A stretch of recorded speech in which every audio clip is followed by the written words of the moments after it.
dignité pour les victimes. Toutes les victimes sont dignes, les victimes de l'abbé Pierre sont dignes. Moi-même, quelque part, je le suis, on l'est tous. Il a du respect, quoi. Je veux dire, François Bayrou à côté, c'est le politicard, quoi. Voilà, je le dis de cette manière-là. Il sort les bons mots, je n'étais pas au courant. Ah, vous savez, je connais pas tous les amis de ma femme, etc. Enfin, vous voyez, c'est bon, quoi. Je veux dire, allez, chut, on arrête là, on arrête le cinéma. Il y a eu combien de gamins qui ont été massacrés dans cet établissement? On ferme, temps mort, etc. Qu'on arrête un peu, et c'est les victimes qui sont là. Moi, je trouve ça scandaleux, franchement. Sincèrement, j'entends ça. J'entends la dignité, effectivement, de quelqu'un que je connais en plus comme Alain.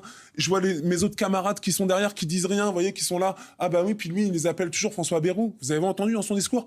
Les garçons qui sont derrière. Les garçons, en fait, Monsieur Bayrou, sont des hommes, en fait. Ils étaient garçons quand ils étaient victimes. Aujourd'hui, ce sont des hommes. Non, ce sont plus... Arrêtez de nous infantiliser, là, les victimes. On n'a pas besoin d'être infantilisés. C'est scandaleux de se comporter comme ça. Il y a des enfants en danger, et lui, il découvre un océan, pas un océan, un continent de je sais même plus trop quoi, enfin, inconnu. Enfin, on a l'impression de partir en terre inconnue ou je sais pas trop quoi. C'est une honte de dire ça, franchement. Mais sincèrement, vous avez raison de repasser ça. On entend en plus la voix d'Alain, etc.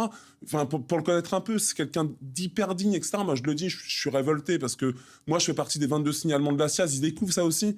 Moi, j'ai été violé entre l'âge de 8 ans et 11 ans.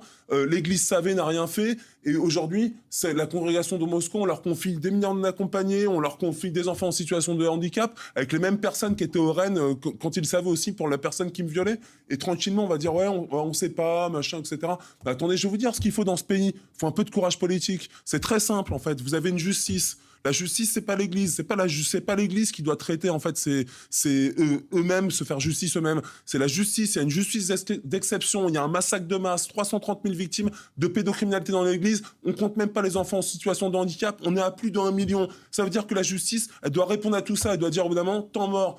On met ça sous quoi? Sous contrôle judiciaire. C'est ce qu'a fait l'église de Chicago sur l'État de New York, etc.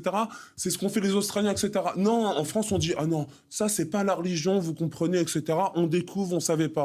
Non, mais sincèrement, on crache au visage des victimes et au plus haut sommet de l'État, c'est le Premier ministre qui parle et qui se fait passer pour le maire de Pau. Mais sincèrement, moi, ça me met dans un état. Franchement, je comprends mon camarade qui est digne parce qu'il est à côté. Je serais sûrement de la même manière, mais moi d'ici, je trouve ça révoltant et ça me dégoûte. Hein, point, mais c'est même, enfin voilà, pensez aux victimes, soutien aux victimes, et franchement, on se laissera pas faire. Regardez-nous bien, on s'est déplacé à Bétarame. S'il faut, on ira jusqu'à Matignon. Moi, je vous le dis, c'est inacceptable.